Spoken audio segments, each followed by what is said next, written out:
Hello, my dear lore seekers. Welcome back to our quiet corner of the cosmos, where the noise of the waking world fades into a gentle hum. Tonight, we drift away from the lands of light and warmth and journey out into the cold, unforgiving waters of the North Sea. There, shrouded in mist and memory, lies an island that has never appeared on any map. A place born of madness and steeped in misery.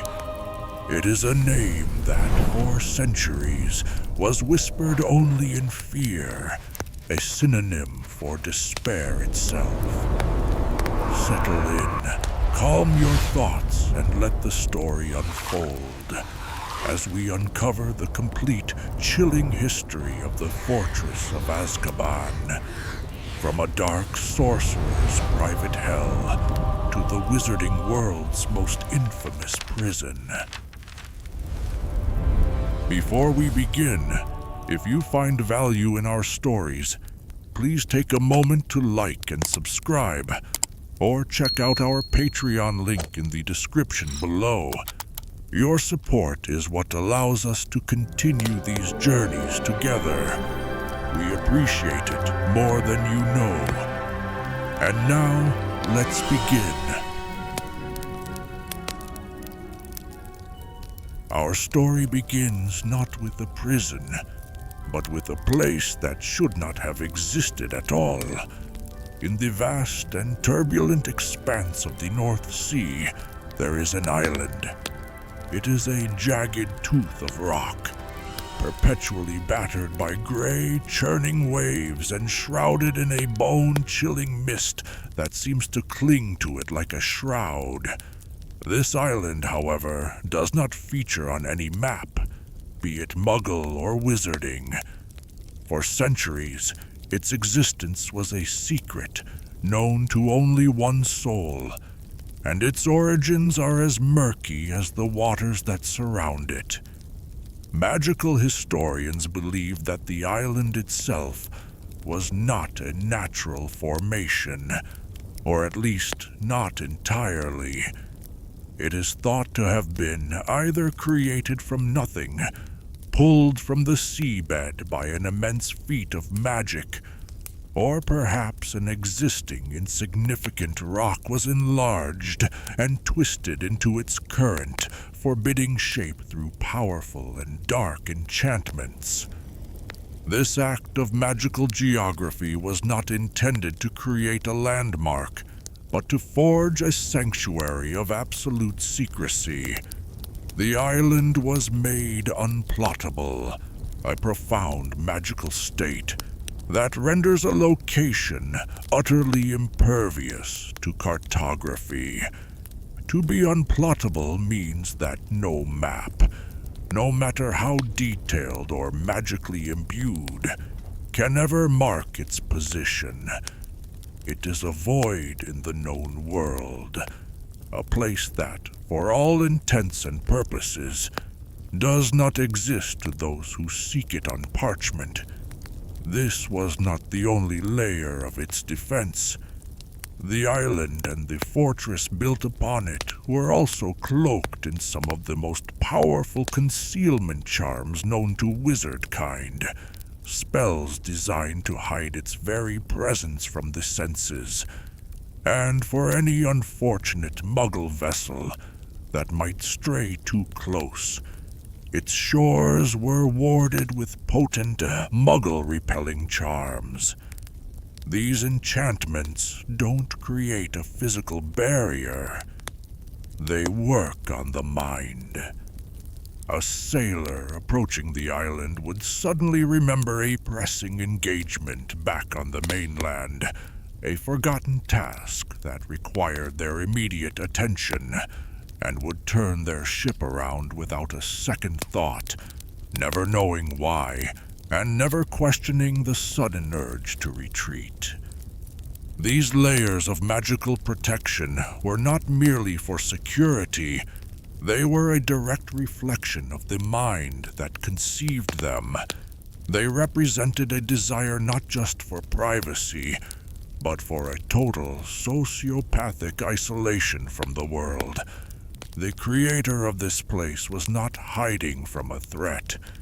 He was meticulously crafting a private stage, a pocket of reality, where the rules of society, morality, and even nature itself would not apply. He was building a kingdom of one, a place where he could indulge his darkest impulses without fear of witness or consequence. Upon this magically wrought island, sometime in the 15th century, a fortress was raised. It was not a castle of noble intent, nor a bastion of defense. It was a monument to a singular malevolent will. The very stones were said to be imbued with a unique and terrible form of dark magic from their inception, built not just with mortar and spellcraft, but with misery and pain. This was not to be a home, but a laboratory for horror. And for a time, its master was the sole inhabitant of his terrible creation, a ghost on an island that the world did not know existed. The architect of this unseen isle was a sorcerer known only by the name he gave himself, Ekrizdis.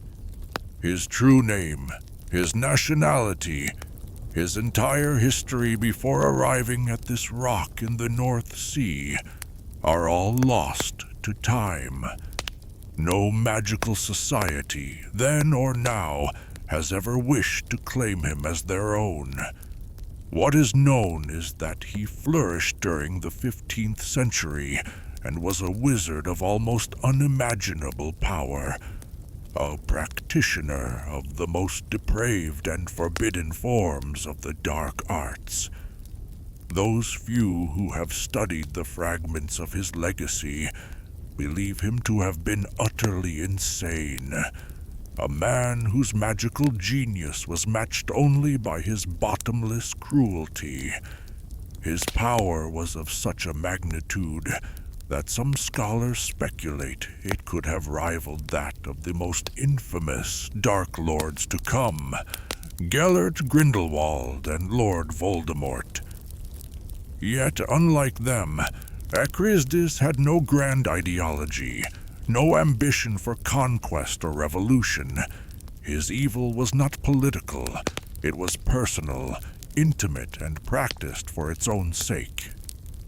From his hidden fortress, Ekrizdis engaged in a singular, horrific pastime.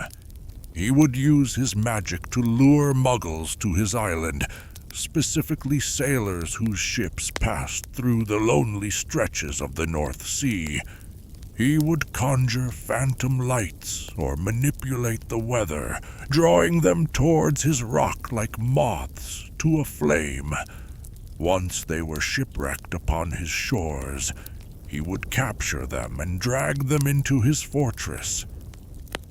There, in the dark and silent halls, he would subject them to unspeakable tortures and perform his darkest magical experiments upon them, ultimately killing them when he grew bored.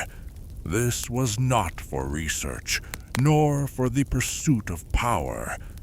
The records suggest he did it purely for pleasure.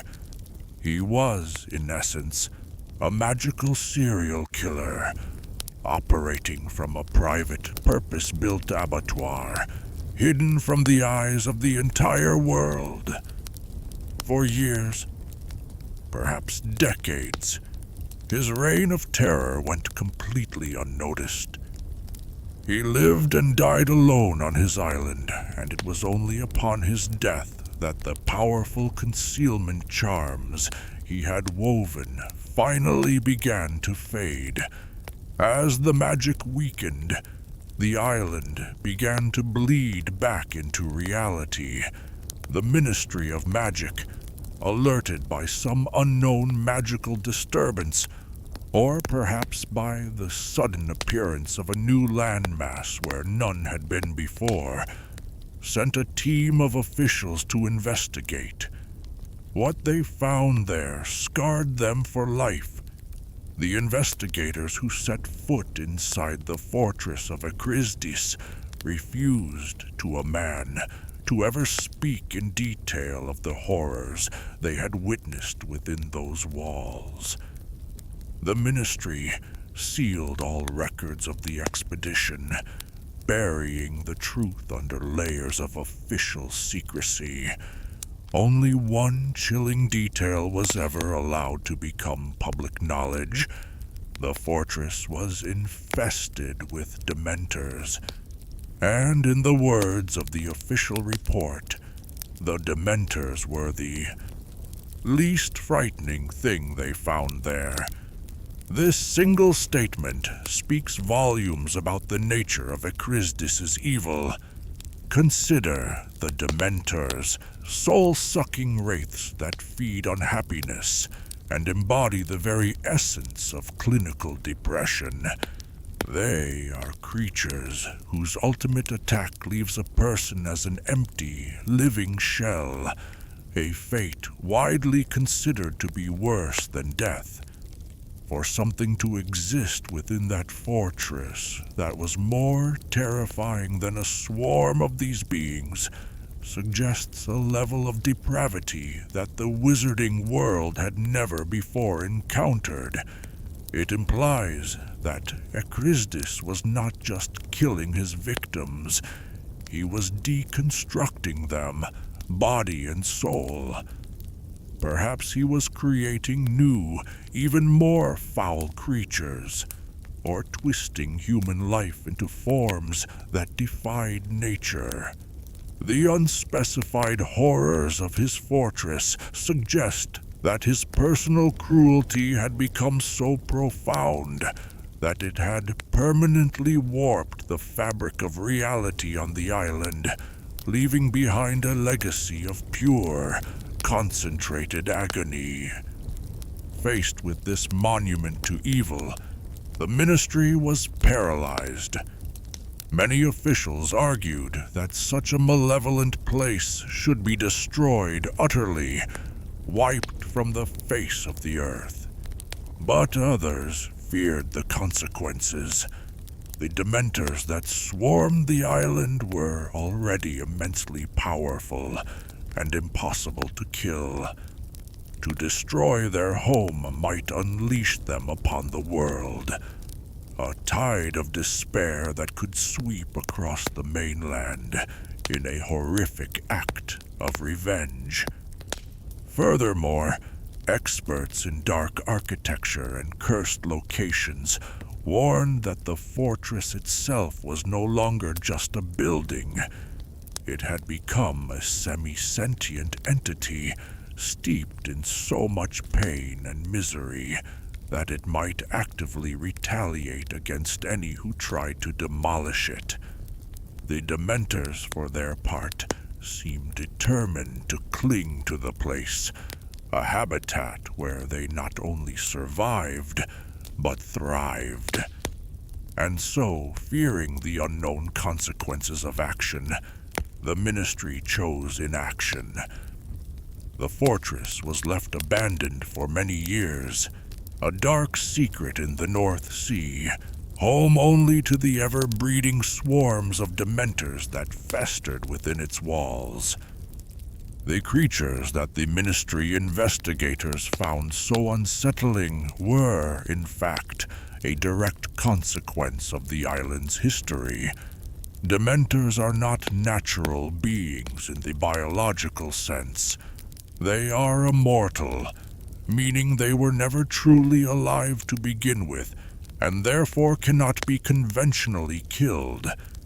They are, in essence, a physical manifestation of negative emotion, a kind of spiritual fungus that grows in the darkest, filthiest places, where decay and despair are most concentrated.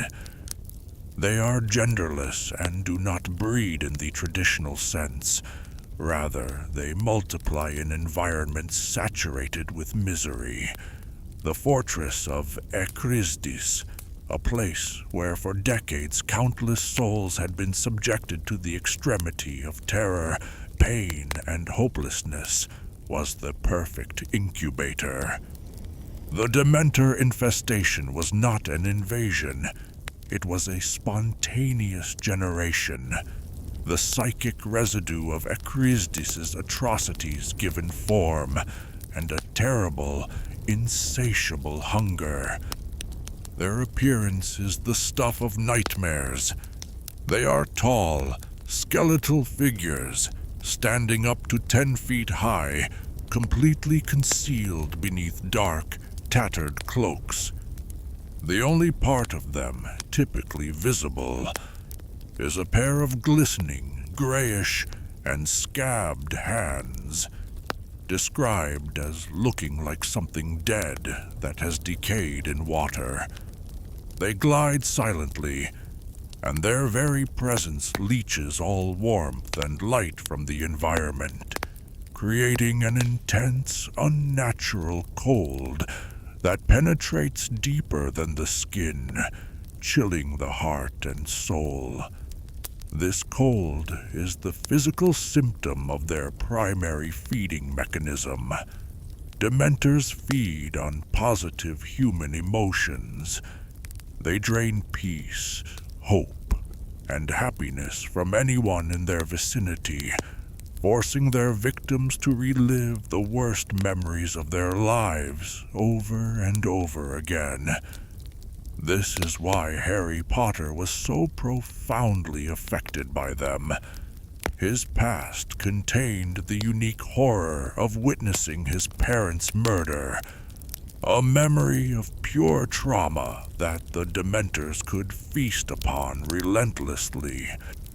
J.K. Rowling herself has stated that she created the Dementors as a physical embodiment of depression, that hollow, deadened feeling of utter hopelessness, the inability to imagine that one will ever feel happy again.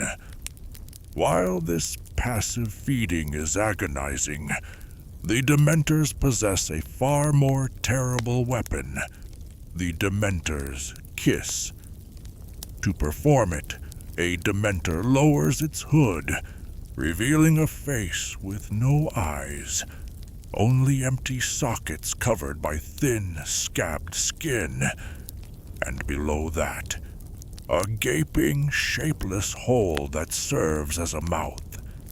It clamps this mouth over the victims and, with a sound like a death rattle, sucks out their very soul. The victim does not die.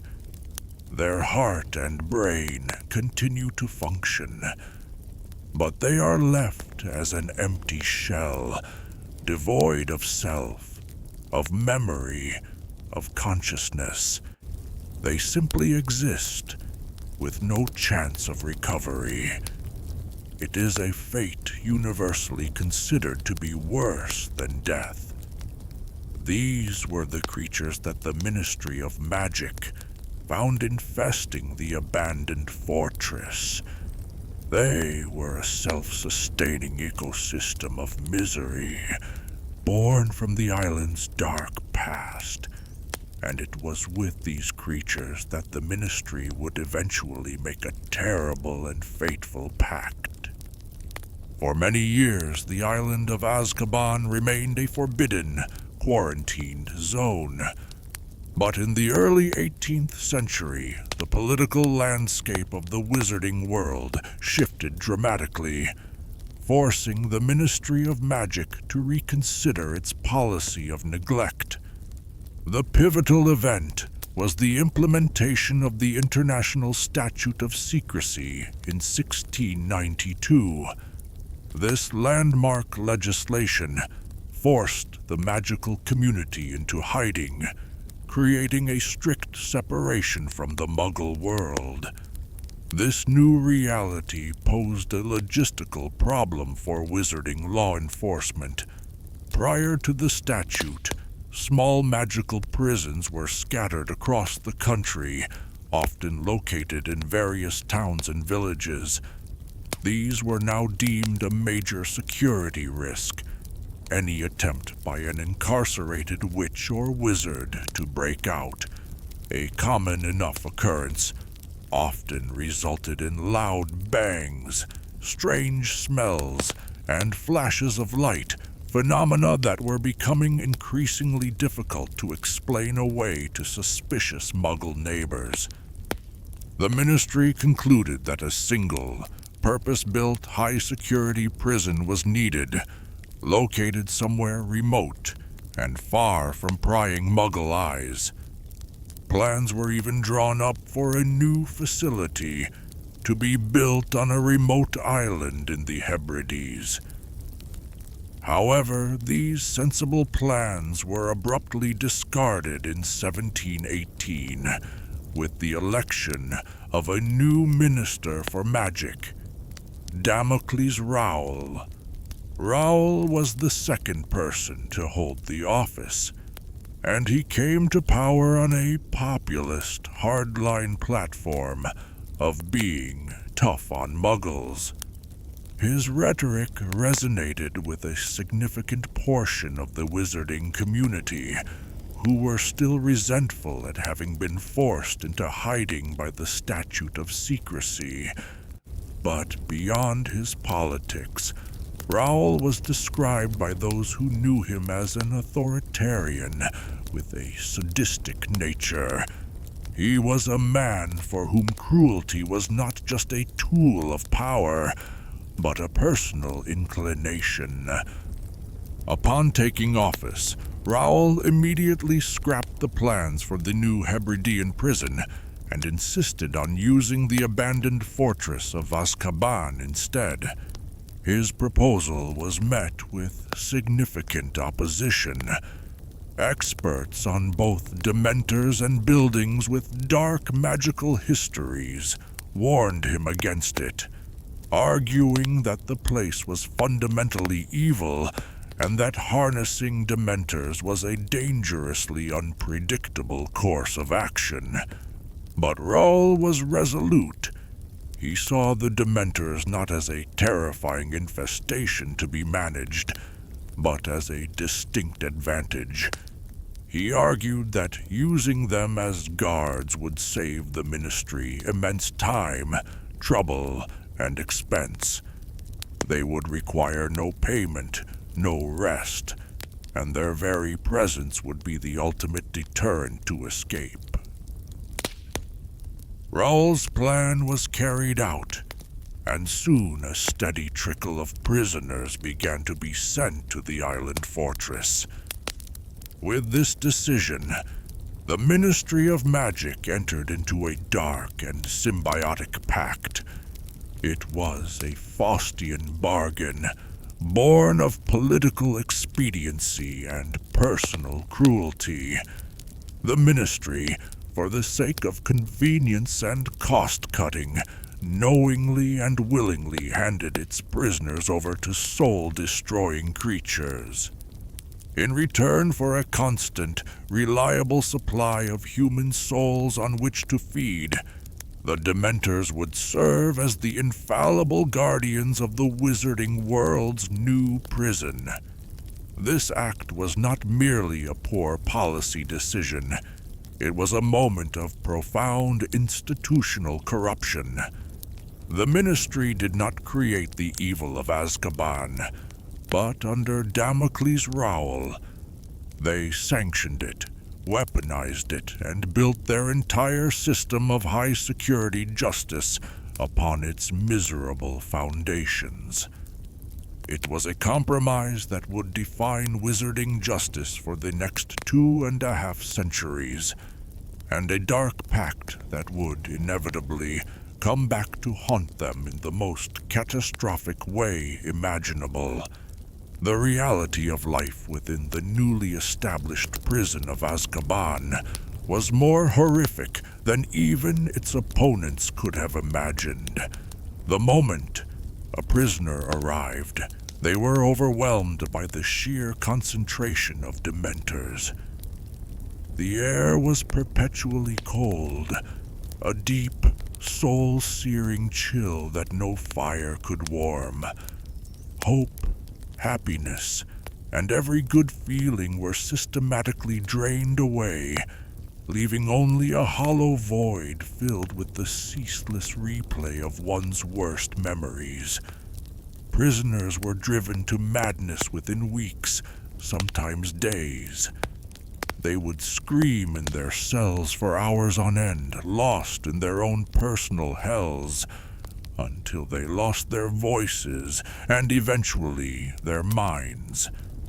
The psychological torture was absolute and unrelenting. The physical conditions were equally grim.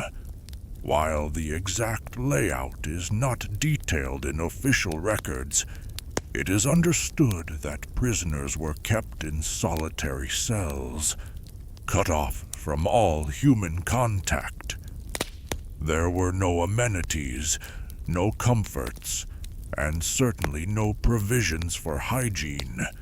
The description of Sirius Black after his escape, gaunt with matted hair and a waxy complexion, paints a vivid picture of the neglect prisoners endured.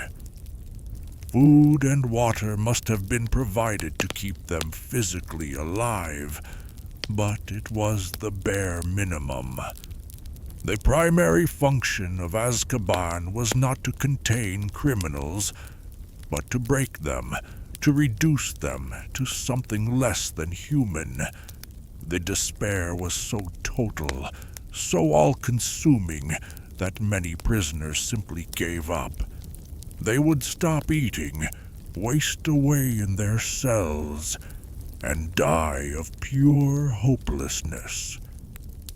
The death toll was so high that a graveyard had to be established on the island to accommodate the bodies. Azkaban was not a place of rehabilitation or even punishment in the traditional sense. It was a soul-destroying factory, designed for the complete and utter erasure of the individual. For 15 years, the Ministry, under the successive leadership of the pro-Azkaban ministers Damocles Rowell and Perseus Parkinson, turned a blind eye to these horrors. The prison's perfect record of containment was all the justification they needed. No one had ever escaped, and no security breaches had occurred. From a purely pragmatic standpoint, it was working perfectly. It was not until 1733, when Eldritch Diggory became Minister for Magic, that anyone in a position of power bothered to witness the reality of the system they had created. Diggory, a more compassionate leader, made an official visit to the prison. He was appalled by what he found. He saw cells filled with the insane and the dying, and the bleak graveyard that served as the prison's final, grim destination. Horrified, Diggory returned to London and immediately established a committee to explore alternatives to Azkaban, or at the very least, to remove the Dementors as guards. However, he was immediately met with the same argument that had been used to justify the prison's existence for years. Experts explained that the only reason the Dementors remained confined to the island was because they were being provided with a rich and constant supply of human souls. If that food source were to be cut off, if the prisoners were removed, the Dementors would almost certainly abandon the fortress and swarm towards the mainland in search of new prey. The wizarding world was trapped by its own monstrous solution. To keep the general population safe from the Dementors, the Ministry had to keep feeding them prisoners. Despite this chilling dilemma, Diggory was so shaken by what he had seen that he pressed the committee to find a solution. He refused to accept that institutionalized torture was the only way to maintain security. Tragically, before any decision could be reached, Eldritch Diggory contracted dragonpox and died in office. With his death, the momentum for reform died as well. His successor, Hephaestus Gore, not only abandoned the committee's work, but doubled down on the existing system, ordering renovations to reinforce and even expand the prison of Azkaban. From that time until the end of the Second Wizarding War, nearly 250 years later, no minister for magic ever seriously considered closing Azkaban again. They chose willful ignorance, justifying the inhumanity within the fortress by pointing to its flawless security record. The Wizarding World's concept of justice had become inextricably linked with cruelty, a necessary evil that no one had the courage or the political will to dismantle. For over 2.5 centuries, the myth of Azkaban's infallibility held firm. It was considered the most secure place in the Wizarding World, a fortress from which escape was not just improbable, but impossible. The psychological torment inflicted by the Dementors was thought to be an absolute barrier, a force that would break any mind and destroy any will to resist long before an escape could even be contemplated. This myth was shattered twice within the space of a little over a decade, and each escape exposed a fundamental flaw in the prison's security. The first breach, occurring around 1982, was not an act of rebellion, but an act of desperate, tragic love. Barty Crouch Jr., a fervent Death Eater, had been sentenced to life in Azkaban by his own father, the rigid and uncompromising head of the Department of Magical Law Enforcement, Barty Crouch Sr. The sentence devastated his mother. Knowing she was dying from an incurable illness, she persuaded her husband to grant her one final wish: to save their son. Crouch Sr., torn between his rigid adherence to the law and his love for his wife, conceded. He arranged a visit to Azkaban, bringing his wife with him. Before entering, both mother and son consumed Polyjuice Potion. Barty Jr. assumed the appearance of his mother, while she took on his form. The Dementors, being blind creatures, could not see the switch.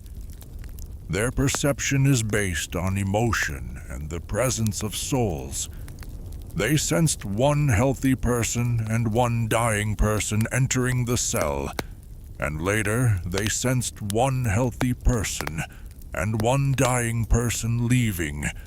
They were incapable of distinguishing the identities of the souls, only their state. Barty Crouch Sr. walked out of Azkaban with his son, disguised as his wife, leaving the real Mrs. Crouch behind in the cell. She continued to take Polyjuice Potion until she passed away a short time later, and was buried in the Azkaban graveyard under her son's name, the secret of the escape perfectly preserved. This escape was a stunning indictment of the Ministry's reliance on the Dementors. It proved that their senses, while powerful, were not infallible. They could be tricked, their perception manipulated by clever magic, revealing a critical vulnerability in the very foundation of Azkaban's security. The second breach, 11 years later in 1993, was even more shocking, for it was accomplished by a single prisoner with no outside help whatsoever. Sirius Black had been wrongly imprisoned for the murder of Peter Pettigrew and 12 Muggles. For 12 years he endured the horrors of Azkaban, but he did not succumb to madness like the other inmates. He survived by clinging to a single, powerful thought: his innocence. This was not a happy memory, which the Dementors could feed on and destroy. It was a stark, obsessive fact, a piece of his identity that gave him no joy, and therefore offered the Dementors no purchase. It kept him sane, allowing him to hold on to his sense of self and his magical abilities. Furthermore, Sirius was an unregistered animagus, capable of transforming into a large black dog at will.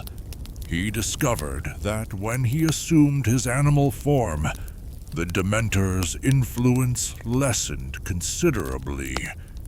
They could sense his presence, but his emotions as a dog were less complex, less nuanced than a human's, and thus less appealing to them. They perceived him as a creature whose mind was deteriorating, but they could not understand the nature of the change. This transformation became his refuge, a way to escape the crushing despair when it became too much to bear. Still, he had no reason to escape. His best friends were dead, the world believed him a traitor, and he had nowhere to go. He languished in his cell, trapped by hopelessness as much as by the stone walls. The catalyst for his escape came in the form of a newspaper. During an inspection visit, Minister for Magic Cornelius Fudge gave Sirius his copy of the Daily Prophet. On the front page was a photograph of the Weasley family, winners of the annual prize draw, standing in front of a pyramid in Egypt. And there, perched on Ron Weasley's shoulder, was his pet rat, Scabbers. But Sirius saw something else. He recognized the rat instantly. He saw the missing toe on its front paw. It was Peter Pettigrew, the man he had supposedly murdered, another unregistered animagus, hiding in plain sight. And the caption mentioned that the boy, Ron, would be returning to Hogwarts, the same school his godson Harry Potter attended. The realization that the true traitor was alive and in close proximity to Harry ignited a fire in Sirius's mind. It was not a happy thought, but a burning, all-consuming obsession. He had to get to Pettigrew. He had to protect Harry. This singular purpose gave him the strength and clarity he had lacked for over a decade. He began to eat less, growing thinner and weaker. The Dementors noted his decline, but attributed it to his fading will to live, just like so many others. But Sirius was preparing. One night, when the Dementors opened his cell door to deliver food, he transformed into his gaunt dog form. Thinned by malnutrition, he was able to slip past them, his animal nature making him barely a flicker in their perception. He slipped through the cell bars and made his way out of the fortress. He then swam from the island back to the mainland. A grueling journey fueled by his obsessive need to reach Hogwarts. Sirius Black's escape was a landmark event. It proved that the psychological power of the Dementors was not absolute. It demonstrated that a unique state of mind, an obsession rooted in something other than happiness, could provide a shield against their despair. It showed that their inability to perceive animagus transformations was a massive security blind spot. Together, the escapes of Barty Crouch Jr. and Sirius Black completely shattered the myth of Azkaban's invincibility. The prison's reputation had been built on the assumption that its guards were infallible and their psychological weapon was unbeatable. These two men, through very different means, proved both assumptions catastrophically wrong. The fortress was not, and had never been, truly inescapable. The escapes of Crouch and Black were isolated incidents, masterfully executed and reliant on unique circumstances. They were cracks in the facade of Azkaban's security, but the fortress itself still stood, its Dementor guards still in the employ of the Ministry. The true collapse of the system came during the Second Wizarding War, when the Ministry's dark pact with the Dementors finally and inevitably imploded. The Dementors, as beings of despair and decay, have no concept of loyalty, honor, or allegiance. Their relationship with the Ministry was purely transactional. They guarded the prison in exchange for a contained, steady supply of food. They are drawn to misery and power, and with the return of Lord Voldemort, a new, far more appealing offer was on the table. Voldemort, a being of immense dark power who promised to unleash chaos and fear across the entire country, could offer them a feeding ground on a scale they had never known, an entire population to prey upon. Compared to this, the limited confines of Azkaban were a pittance. Their decision was a simple one. In 1995, the Dementors abandoned their posts and switched their allegiance to Lord Voldemort, turning the Ministry's greatest security asset into their most formidable weapon. The consequences were immediate and catastrophic. In January of 1996, the first mass breakout in Azkaban's history occurred. 10 of Voldemort's most high-ranking and dangerous Death Eaters, who had been imprisoned since the end of the First War, simply walked out of their cells. This group included the fanatical Bellatrix Lestrange, her husband Rodolphus, and brother-in-law Rabastan, the ruthless Antonin Dolohov, and the Ministry spy Augustus Rookwood. This was not a subtle escape achieved through cunning. It was a jailbreak facilitated by the prison's own guards. Voldemort and the Dementors had effectively opened the front doors. The Ministry's reaction, under the deeply compromised leadership of Cornelius Fudge, was one of panicked denial. Fudge was in the midst of a smear campaign against Harry Potter and Albus Dumbledore, desperate to suppress the truth of Voldemort's return. To admit that a mass breakout had occurred with the Dementors' help would be to admit that Voldemort was back and in control of their most secure facility. Instead, Fudge concocted a story for the Daily Prophet, blaming the entire incident on the one man the public already believed to be a dangerous fugitive, Sirius Black.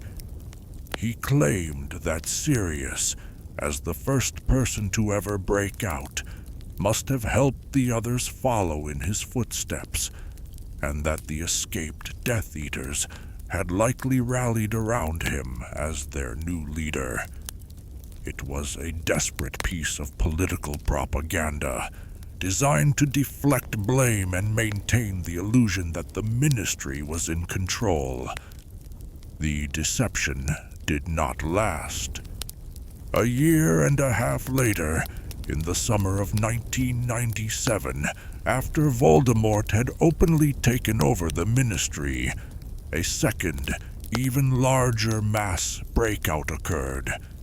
This time, the escapees included all the Death Eaters who had been captured at the Battle of the Department of Mysteries the previous spring, such as Lucius Malfoy, Walden McNair, and Yaxley, as well as other long-term prisoners like Travers.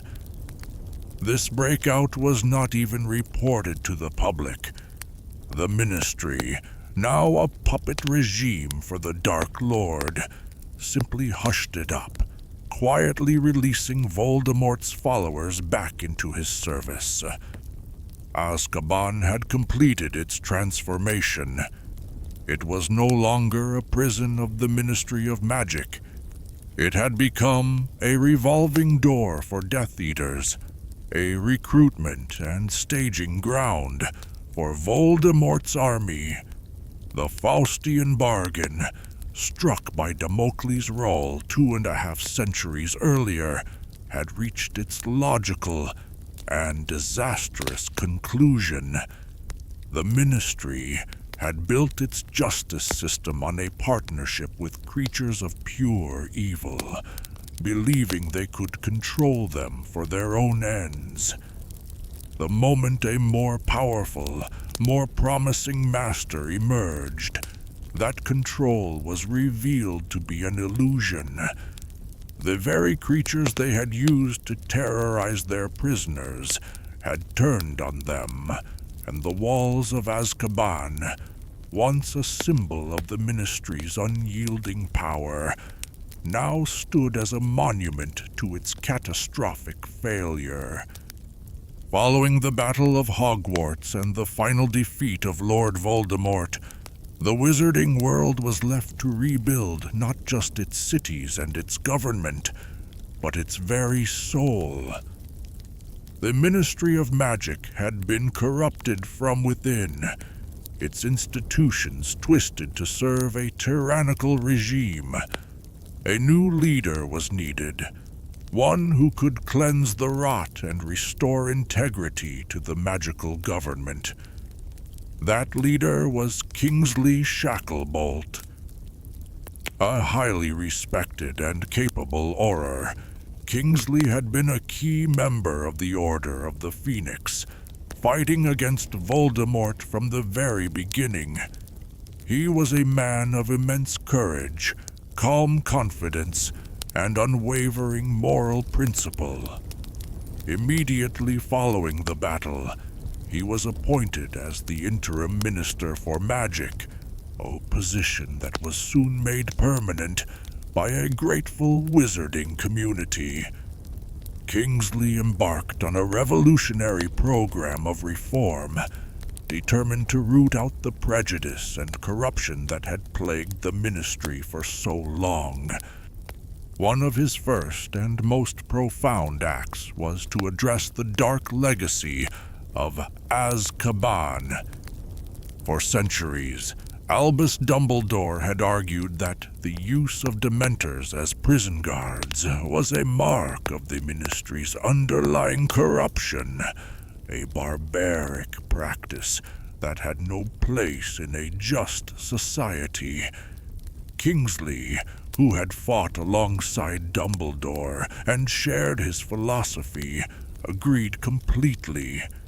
he undertook the dangerous and long overdue task of permanently removing the Dementors from Azkaban. The exact method by which he accomplished this is not recorded. How one dismisses an army of immortal, soul-sucking beings is a question that remains unanswered. But he succeeded. The Dementors were driven from the island, their centuries-long tenure as the guardians of the wizarding world's prisoners brought to an end. In their place, Kingsley Shacklebolt stationed Aurors to guard the prison. These highly trained magical law enforcement officers would work in rotation, ensuring a humane but secure containment of the prisoners. This was more than just a changing of the guard. It was a fundamental shift in the philosophy of wizarding justice. The state would no longer outsource its security to dark creatures, nor would it sanction psychological torture as a method of incarceration. The new Azkaban, while still a grim and forbidding place, was no longer a guaranteed sentence to madness or a fate worse than death. The reform of Azkaban was a powerful symbolic act. It was the wizarding world finally taking direct moral responsibility for its justice system. It marked the end of the long, dark chapter that had begun with Ekrizdis' private horrors and been institutionalized by Damocles Rowell's cynical pragmatism. The decision to remove the Dementors was a declaration that the new ministry, under Kingsley Shacklebolt leadership, would not be defined by fear and convenience, but by compassion and humanity. It was the triumph of Dumbledore's enlightened philosophy over the cruel legacy of the past, and the beginning of a new, more hopeful era for wizarding justice. And so, the Black Fortress in the North Sea stands reformed, its chilling silence no longer the product of soul-crushing despair, but of simple stone and sea.